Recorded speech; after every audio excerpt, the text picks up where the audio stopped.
แบบที่10เนี่ยจะเป็นธนบัตรที่ได้รับความนิยมมากฉบับหนึ่งนะคะ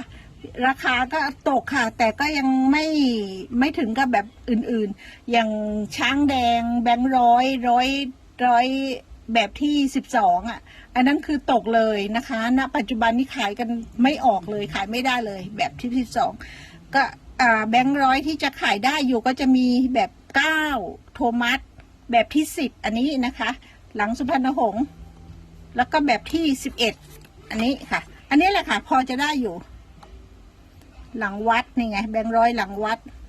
เนี่ยอันเนี้ยพอจะได้ราคาอยู่ต่อจากนี้มาก็คือช้างแดงอ่ะค่ะ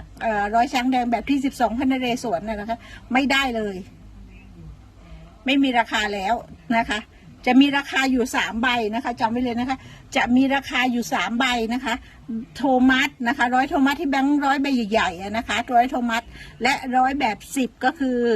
เรือสุพรรณหงษ์และร้อยแบบ11หลังวัดพระแก้วค่ะพอจะมีราคานอกนั้นไม่มีแล้วนะคะไม่มีราคารับซื้อเลย